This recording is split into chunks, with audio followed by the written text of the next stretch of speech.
Şiə sünnini kafir hesab edir, sünni şiəni kafir hesab edir. Bunu deyən insanlar Peyğəmbərə necə bir uşaqbazlıq ittihamı elədiklərinin fərqindədirlər.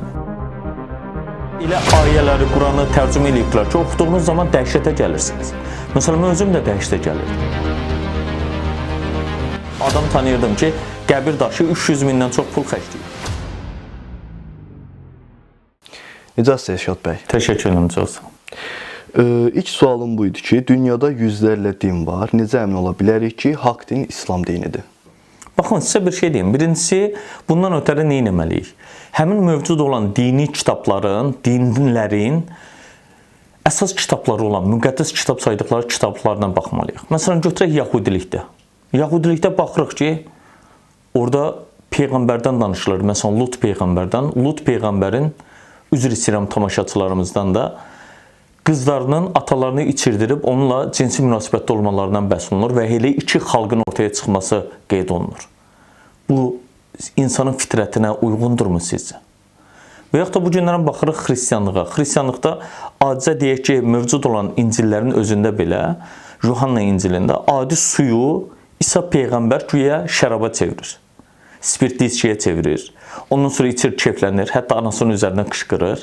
Yəni, baxırıq ki, faydalı olanı, faydasız olana çevirməkdə məqsəd nə idi? Yəni, deyirsiniz ki, digər dinlərin hərəsində müəyyən bu xətalar var və bu xətalar olmayan yeganə din İslamdır. Məsələn, bu günlərim Allahın kitabı əslində bu dinlər müxtəlif adlardan sonradan çıxdı. Həmin o dinlərin kitablarına baxdığınız zaman, məsələn, mövcud olan İncillərdəki Mattanın İncilinə baxanda, Mattanın İncilində dağ vəzi var. Dağ vəzindən baxdığınız zaman bir də görürsünüz ki, Quranında bildirilən ayələrə uyğun gələndir. Deməli ki, onların da mənşəyi eyni olub. Sadəcə sonraki dövrlərdə insanlar tərəfindən təhrif edilib, dəyişdirilib.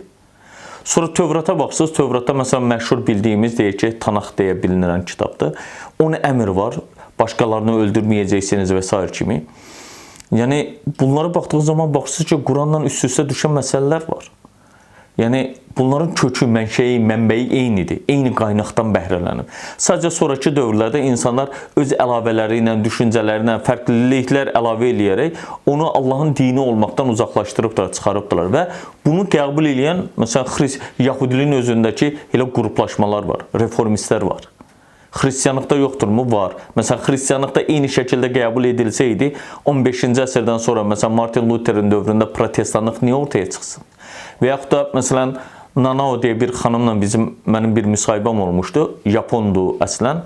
İslam dinini qəbul edib. Hətta onun özü belə Yaponların da mövcud olan din anlayışına, Şintoizm dininə, Sintoizm də deyirlər, ona etiraz eləyirdi. Buddizm anlayışına etiraz eləyirdi və axtarışda olduğunu, axırda da İslamı tapdığını, amma İslamı da hər kəsin qəbul elədiyi İslam şəklində deyil, ağla önəm verən bir İslamı tapdığını biləndən sonra İslam dinini qəbul eləyib və bu günlərimdə bəzi həmin o qəbul elədikləri məsələləri Yapon dilinə tərcümə eləyərək Yaponiyada insanlara təqdim eləyir. Yəni, bunlara araşdırdığımız zaman biz görürük. Məsələn, siz bu günlərim həqiqətən oturub Tanakhı başdan ayağa oxusanız dəhşətə gələrsiniz. Hələ mən digər başqa məsələləri demirəm. İncillərlə bağlı. İncillərin özü bu günlərin necədir? 27 kitabdır. 4 dənəsi İncil sayılır. Hansı İncillərdir? Mattan İncilidir, Markın İncilidir, Lukan İncilidir, Yuhannanın İncilidir. Bu üçünə sinoptik İncillər deyirlər. Baxsınız, dördüncüdən fərqlidir bir-birindən. Ondan sonra gəlir elçilərin işləri. Ondan sonra gələnlərdəndir, həmin o həvarilər deyilən, İsa Peyğəmbərin sahabələr deyə biləcəyimiz anlayışdakı məktubları orada görürük. Məsələn, onların hamısı eyni şəkildə deyil ki, Mattaya görə İsa Peyğəmbərin həyatından bəhs edib. Luka özün düşüncəsindən görə İsa Peyğəmbərin həyatından bəhs edib, biografiyasından bəhs edib. Biri Romalılara görə yazıb, biri paganistlərə görə yazıb, hərəsi bir şeyə görə yazıb onları da. Yəni, deyirsiniz ki, əslində qalsa, bütün dinlər hamısı eyni qaynaqdan gəlir. Sadəcə olaraq insanlar bunu zamanla təhrif ediblər. Və müxtəlif adlardan da adlandırıblar. Hazırda İslamın özündə də belə məsələ var. Məsələn, İslam özü də məzhəblərə bölünübdür, təriqətlərə bölünübdür. Belə götürəndə onda İslamı da digərləri ilə eyniləşdirmək olmaz. Siz dediyiniz bu acı reallığı, məzhəbləri, təriqətləri götürdüyünüz zaman demək olar. Çünki bundan da istifadə edib fərqli bir məzhəblər ortaya çıxartdılar ki, bu günlərim Şiə sünnini kafir hesab edir, sünni Şiəni kafir hesab edir. Kafir hesab eləmək bununla bitmir. Kafir hesab eləmək az qala bilirsiniz nəyə gətirib çıxarır? Kafir hesab eləmək artıq onun qanının halal olduğu mənasından gəlir. Onun müsəlman qəbristanlığına bastırmaq olmaz mənasından gəlir.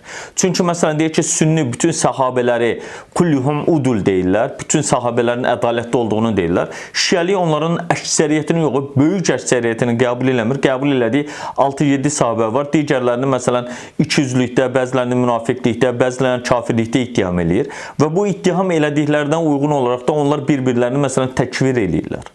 Yəni bu doğru deyil axı. Amma biz baxdığımız zaman bəs yaxşı Quranda varmı?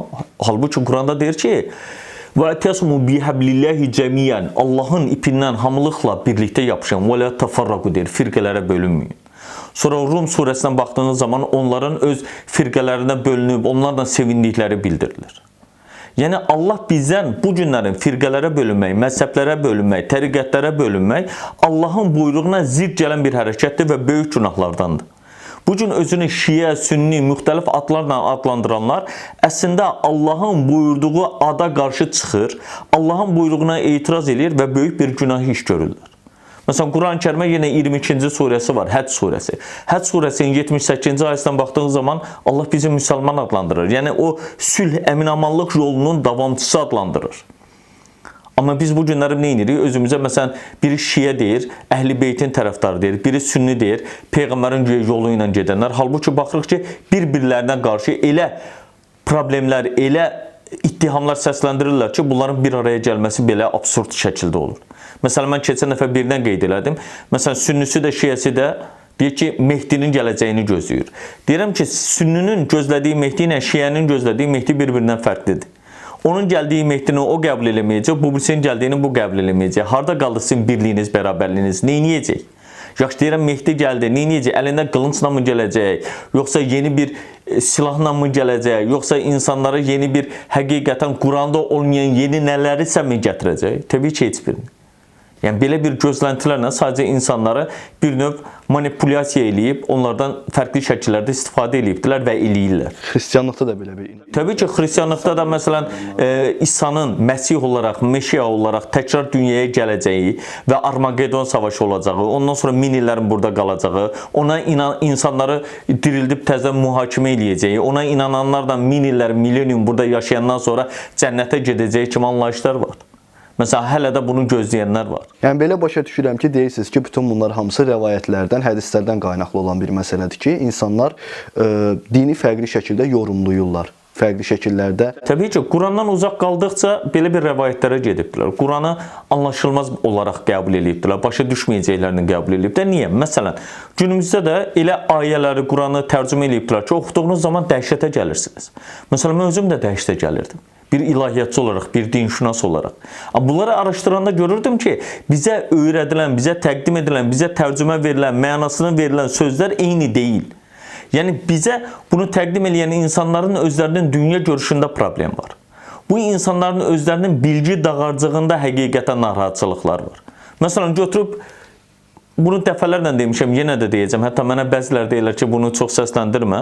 Quran-ı Kərimin 78-ci surəsi olan Nəbə surəsinin 33-cü ayəsində deyir ki, cənnətə gedəcək insanlarla bağlı sinələri yenicə çıxmış qızlar veriləcək. Mən deyirəm, cənnətə kişilər gedəcək, yoxsa qadınlar da gedəcək. Deyir, qadınlar da. Deyirəm, qadınlara nə veriləcək? Yaxşı, sinələri yenicə çıxmış nə deməkdir? Yəni bu yenicə yetişmiş, böyümüş deməkdir ki, bu günlərin uşaq da bunlar. Siz o zaman bu ifadə ilə, bu tərcümə ilə pedofilliyi gətirib çıxarmırsınızmı insanlara? Amma buna üzr istəyirəm. Buna uyğun olaraq da sabahlarım gətirirlər ki, güya Məhəmməd Peyğəmbər 6 yaşında nişanlanıb, 9 yaşında da evlənib. Buna hansı bir kişi bugünün özünə müsəlman deyəni özünə rəva bilə bilər? Və yaxud da hansı bir kişi öz qızını kiməsə verə bilər? Yaxud da bunu deyən insanlar Peyğəmbərə necə bir uşaqbazlıq ittihamı elədiklərinin fərqindədirlərmi? Amma halbuki o kitabları yazanlar məsələn Buxaridə və yaxud da digərlərində gəlir deyə, ona görə həmin onlara toz qondurmamaq üçün Peyğəmbərə belə bir şey rəva bilirlər. Amma mənə cavab verməyə çalışanlar, məni ittiham eləyənlər, əleyhimdə video çəkənlər bu məsələyə aydınlıq gətirirlərmi? Xeyr, heç bir aydınlıq gətirmir. Niyə? Çünki o fikirdədirlər. Çünki o düşüncədədirlər. Buna inanırlar, bunu qəbul eləyirlər. Yaxın zamanda Yasamal qəbirstanlığında olmuşduq biz, bir çəkilişlə bağlı. Yasamal qəbirstanlığına gəzəndə orada qəbirləri gördük. Xristian insanların qəbirləri var idi, bir də müsəlmanların var idi. Xristianlarda sadə bir xaç idi, yəni çalışdıqları qədər qəbirləri sadə tutmağa çalışıblar. Amma bizimkilərdə həqiqətən də böyük, necə deyim, təmtəraq var idi, dəbdəbə var idi. Yəni, ümumiyyətlə biz müsəlmanlar olaraq nəyə görə belə dəbdəbəyə düşkünük? Bu müsəlmançılıqla bağlı deyil ki. Məsələn, eyni şeyi o zaman siz bu günlərim Səudi Ərəbistanına geçsəniz, orada hətta kralın belə adi bir baş daşı qoyulduğunu, üzərinə də heç nə yazılmadığını görsəz nə deyəcəksiniz? Azərbaycanla bağlı. O zaman təbii ki, deməli ki, bu Azərbaycanla bağlıdır. Və yaxud da siz indi xristianlıqla bağlı deyirsiniz, orada gördüyünüz əsasən Azərbaycanda olanlar Pravoslav kilsəsinə mənsub olan insanlardır, o məzhəbə mənsub olan insanlardır, onların qəbirlərini görürsünüz. Amma Cənubi Amerikaya getdiyiniz zaman elə qəbirlər görərsiniz ki, bizimkilər onların yanında toya getməli olar. Yəni bu sadəcə olaraq insanların özlərini sanki vəfat edən yaxınlarına daha yaxın olduğunu göstərmək üçün ortaya atdıqları bir məsələdir. Mən də adam tanıyırdım ki, qəbir daşı 300 mindən çox pul xərcləyib, dollardan gedir söhbət. Amma bu 300 min dollardan təsəvvür edin, nə qədər tələbəni oxutmaq olar, nə qədər insanı yetişdirmək olar, nə qədər insanın startupına köməklik eləmək olar, nə qədər insanın, deyək ki, gələcəyə qoyacağı sərmayəyə dəstək vermək olar. Yəni bunlar bunu fikirləşirmi? Xeyr, fikirləşmirlər. Düşünmürlər. Bax, problem buradan qaynaqlanır. Sizcə İslam və elm bir-biri ilə ziddiyyət təşkil eləyir? Yəni bilirsiniz necədir? Biz bu günlərim fərqli məsələləri qeyd edirik. Elm dediyimiz nədir? Əgər elm dediyimiz, science dediyimiz anlayışı ortaya çıxarıb bununla bağlı məsələni mütaliə eləməyə çalışırıq, müqayisə eləməyə çalışırıqsa, bunun özü bir yanlışdır. Çünki din İslam və yaxud da elm deyil. Elm dediyimiz məsələ nədir? Bir hipotezası olur, nəzəriyyəsi olur, qanunləşdirilmiş tərəfi olur.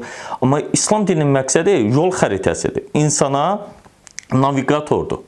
Sənin bu çətin yolda sənə seçim verir. Ya bu yolla getdiyin zaman tıxaca düşəcəksən, qırmızı olduğunu göstərir. Bu yolla getdiyin zaman yaşıl yoldur, onu tövsiyə eləyir. Seçimi sənə verir. İslamda Adəm-Həvva məsələsi var. Amma məsələn, elmdə təkamül nəzəriyyəsi var ki, insanlar mərhələli şəkildə yaranıbdır. Yəni, Bu dediyimiz təkamül nəzəriyyəsi nə vaxt ortaya çıxdı dostum? Yəni Darwindən sonra əlbəttə. Darwindən sonra Darwinin özü 1850-ci illərdə bilirsiniz ki, yaşayanda onun özünün çıxartdığı ilk kitab Növlərin Mənşəyi adlı kitabı idi. Ondan əvvəl də o özü Beagle gəmisinə minərək gəzintiyə çıxır və o özü heç bir zaman ateist olmadı, dinsiz olmadı. Amma bu günlərim təkamül nəzəriyyəsini əlində səbəb götürən insanlar ateizmin əsas ideoloji bir tərəfi olaraq bunu göstərməyə çalışırlar. İslamda, dində və yaxud da Adəm-Həvva deyilən bir məsələ, birincisi Quranda Həvvanın adı çəkilmir. İkincisi də Adəmin ilk insan olmasından bəhs edilmir. Yəni siz deyirsiniz ki, Adəm ilk insan deyil. Xeyr, təbii ki. Ondan əvvəl insanlar olub. Təbii ki, orada Quran-Kərimə baxdığı zaman 3-cü surə Al-İmran surəsinin 33-cü ayəsində Adəmin seçilməyindən bəhs olunur. Adəm kimin arasından seçilir? Heyvanların mı arasından seçilir? Yoxsa yad planetlərin mi arasından seçilir? Yoxsa həşəratların mı arasından seçilir? Peyğəmbər təyin edilməsi ilə bağlı məsələ var. Onda belə götürsək, təkamül nəzəriyyəsinin özü də bu günlərim o dediyimiz nəzəriyyə, onun özünü belə qəbul edən dindarlar da var, qəbul eləməyənlər də var. Eyni zamanda təkamül nəzəriyyəsini qəbul edən ateist, deist düşüncəsində olan insanlar da var, inkar edən insanlar da var. Yəni bu insanların teoloji baxımdan müzakirə mövzusu olan bir məsələ deyil. Sadəcə olaraq bunu ideoloji cəhətdən təqdim etməyə çalışırlar. Allah həqiqətən də insanı bir təkamüllə də yaratmış ola bilər. Burada bir qəbahət mi var? Yəni bu günlərim insanların özümüz belə bu günlərim yaşayan, indi Yusuf olaraq sizin bu yaşa gəlməyiniz özü bir təkamül deyilmi? Amma yəni məsələ burada ateist, müsəlman məsələsi deyil. Məsələ İslamın elmlə uyğunlaşıb İslamın elmə heç bir zaman problemi yoxdur. Əksinə İslam hər bir zaman təşviq eləyir. İslam məsələn baxdığımız zaman bizim oxumağımızı istəyir. Bilənlə bilməyənin eyni olmayacağını bildirir. Birinci olaraq əmr edəndə məsələn bu günlərim insanlar la ilahə illallah deyirlər, amma halbuki Quran-Kərimdə Muhammed surəsi var. 47-ci surənin 19-cu ayəsindən birinci deyir ki, bilməyimizi istəyir. Yəni kör-körənə bizim göz yumulu şəkildə inanmağımızı istəmir. Bizim düşünməyimizi istəyir, araşdırmağımızı istəyir. Nəysə gəldiyi zaman bunu qəbul elədim demək deyildi. Yəni siz xüsusilə Quranı götürürsünüz və digər hədislərin belə hesab edirəm ki, hamısını rədd edirsiniz. Yəni amma belə götürəndə namazın özünün qılınması məsələsi var ki, Qurani-Kərimdə namazı necə qılınacağımıza dair bir məsələ var. Quran-Kərimdə namazın qılınması ilə bağlı əmr də yoxdur. Deyir ki, orada nə deyir? Aqimus salah. həmin namazı düzgün yerinə yetirin. Bu namaz bilinən bir məsələ idi.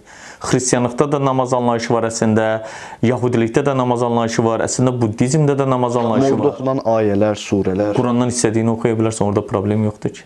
Yəni məsələn Fatihə ilə başlamaq, ya nə bilim. Elə bir şərt yoxdur. Yəni Quranın istədiyin ayəni oxuya. Məsələn, səcdəyə getmək. Bəli, orada Quran-Kərimdə səcdə sözü gəlir, ruku sözü gəlir. Yəni onun bir ardıcıllığı var da, dəst namazı necə alınacaq? Ardıcıllıq həmin o namaz deyir. Hansı namaz? Bilinən namaz idi. Bu günləri məsələn bir adam namaz qılmırsa, o demək deyil ki, namaz yoxdur. Sadəcə o əməl eləmir. Quran-Kərimdə də məsələn oruç gələndə də nə deyir? Sizdən əvvəlkilərə əmr edildiyi kimi onlar da orucun nə olduğunu bilirdilər, namazın nə olduğunu bilirdilər, həccin nə olduğunu bilirdilər. Sadəcə içini boşaltmışdılar, fərqli şəkildə təqdim edib həyata keçirirdilər. Bu günləri məsələn Süryani xristianlara getdiyiniz zaman məəttəl qalarsınız ki, ya müsəlmanlar kimi bunlar namaz qılır. Və yaxud da Yahudilərin müxtəlif məzhəbləri var, baxarsınız ki, elə biləcəksiniz ki, müsəlmanlar kimi namaz qılırlar. Buddizmin özündə məsələn elə qolları var ki, onlara məsələn mən bəzilərinin videosunda çəkmişdim. Onların namaz kimi namazı elədiklərini, əyildiklərini şahid olacaqsınız. Yəni biz deyirik ki, Quranla yoxdur. Quran bilirsiniz necədir? Məhəmməd Peyğəmbər özündən heç bir yenilik gətirmədi. O vaxtı Roma papası olan əvvəlki adı ilə Ratzinger, sonra Benedikt deyəsən səhv eləmirəmsə oldu. Onun gətirdiyi bir ifadə var idi ki, bəli Məhəmməd Peyğəmbər yeni heç bir şey gətirmədi. Əslində doğru deyildi. Sadəcə onun deyiş tərzi Peyğəmbəri aşılamaq mənasında olduğuna görə başqa cür qəbul edildi. Məhəmməd Peyğəmbərin gətirdiyi təkrar həmin o mövcud olan anlayışı canlandırmaq, həyata keçirmək, onu diriltmək idi. Yoxsa Məhəmməd Peyğəmbər özünə heç bir yenilik gətirmədi. Yeni bir ibadət forması gətirmədi, yeni bir ritual gətirmədi. Fikirləriniz digər ilahiyyatçılarla konkret şəkildə ziddləşir. Mən belə bir sual vermək istəyirəm ki, Azərbaycanda özünüzdən başqa bəyəndiyiniz, izlədiyiniz ilahiyyatçı var ki, bunun fikirləri sizinlə bənzərlik təşkil edir və cəmiyyət arasında. Baxın, Yusuf qardaşım, belə bir şey deyim. Bu günlərim həmin o ilahiyyatçıların düşündükləri kimi mən də həmin o cürə düşünmüşəm. Niyə? Çünki bizə elə öyrədilib. Araşdırmamışdıq. Elə bilirdik ki, hər şeyi bilirik. Artıq biraz araşdırmağa başlayandan sonra gördüm ki, mən özüm heç nə bilmirəm. İndinin özündə də o fikirdəyim. Sadəcə öyrənirəm, çalışıram, araşdırıram. Məsələn, bir məsələ gəldiyi zaman onun kökünə getməyə çalışıram ki, bu söz işlədiləndə hansı mənada işlənirdi? Məsələn, Quran-Kərimdə qadınların döyülməsi. Mənə məsələn, həmişə ilk etiraz elədiyim məsələlərdən biri olub ki, mənim ilk dünyaya gələn 2 qızım var idi. Axı mən öz qızlarımın döyülməyinə razı deyiləmsə, Allah necə ola bilər ki, xanımların hətta elədiyi səhvə görə döyülməsinə əmr eləsin, buyursun. Belə bir deyirdim, Allah təsəvvürü ola bilməz. Allah belə bir öz yaratdığına qarşı yanaşa bilməz. Mən bunu araşdıranda məsələn nə oldu? Orada vadribuhun nə sözü var, daraba sözü, vurmaq mənası verilir. Baxdım Azərbaycan dilinin özündə belə vurmaq sözünün 30 dənə Azərbaycan dilinin izahlı lüğətlərində 30 mənası var. Hər yerdə ayrı-ayrı mənadadır. Məsələn, göz vurmağı sən götürüb vurmaq mənasında başa vura bilmərsən. Qulaq ardına vurmağı vurmaq mənasında başa düşə bilmərsən. Ona görə mən bunlardan, bu düşüncədən ayrıldım. Həqiqətən araşdırmağa başladım. Araşdırdıqca da çox ciddi məsələlər ortaya çıxırdı. Məsələn, bir dənə Quran-Kərimdə baxırsınız ki, Muhammed surəsində deyir ki, onları tərcümələrini veriblər ki, boyunlarını vurun. Sonra da deyir ki, onları əllərini bağlayın, əsirləri belə. Boyunlarını vurursan, burada da əsirlər. Baxırsan ki, orada nə boyun vurmaqdan gedir söhbət, nə də başqa bir şeydən. Sonra baxırsınız ki, oğrunun əlini kəsin deyə tərcümələr veribdir. Oğrun niyə əli kəsilməlidir? Bunun tövbə eləmək, geri qayıtmaq anlayışı yoxdurmu? Nəyi nə qədər oğradığı zaman bu olmalıdır? Bir çörək oğradığına görəmi, 100 min oğradığına görəmi, 1 milyon oğradığına görəmi, korrupsiyaya bulaşdığına görəmi, hansına görə? Bunları araşdırırıq ki, bunlar yoxdur. Ona görə gətirib elə bir halı salıbdılar ki, bu bizim dediyimiz İslam, Allahın buyurduğu İslam, həqiqətən o insanların dediyi İslamdan tamamilə fərqlidir. Hətta mən iddia edirəm ki, bu günlərim Musa Peyğəmbər gəlsə, Yahudiliyi görsə tanımaz. İsa Peyğəmbər gəlib Xristiyanlığı görsə, dəhşətə gələr ki, onu tanrılaşdırıbdılar. Muhammed Peyğəmbər də gəlib bugünkü İslamı görsə, həqiqətən mən sizdən uzağam deyər. Çünki Muhammed Peyğəmbərlə bağlı da elə məsələlər gətiriblər ki, Peyğəmbəri də aşağılayıbdılar. Güya bir ifadəni işlədim. Güya çöldə gözəl bir qadın gördüyü zaman dərhal xanımlarının yanına qaçırmış ki, onlarla bir ünsiyyət. Qardaş, siz Peyğəmbəri sonra da deyirlər, Peyğəmbəri digərlərindən fərqləndirmək üçün 30 kişinin gücü verilib. Peyğəmbər üzr istəyirəm, bir nəyin simvolu kimi təqdim eləməyə çalışırsınız siz? Yəni, İslam budurmu? Yoxsa Peyğəmbər həqiqətən Quran-ı Kərimdə bizə bildirir, sahibukum deyir, sizin dostunuz deyir, yaxınınız deyir. Bizim özümüzə yaxın bildiyimiz bir insanı bizdən uzaqlaşdırıb onu ya tanrılaşdırma, yaxud da aşağılamanı eləmirsinizmi? Bu Quranın dediyi peyğəmbər deyil. Ona görə baxdığımız zaman digər ilahiyyatçılar, görüşdüyümüz ilahiyyatçılar var, hansı biri çıxışlar eləyir ki? Elədiklərdən baxırsınız, ya mənə cavab verməyə çalışırlar, ya bizim gətirdiyimiz məsələlərə görə böhtanlar atmağa çalışırlar. Bunları necə dinləyəsən? Söhbət eləmək əlbəttə hər bir zaman qapım, könlüm, canım, ürəyim hər zaman açıqdır. Söhbət də eləyə bilərik, amma bunlar özləri çəkinirlər, qaçırlar ki, onunla söhbət eləmək haramdır deyirlər. Təşəkkür edirəm. Çox sağ olun, gözəl söhbət idi, minnətdaram. Sağ olun.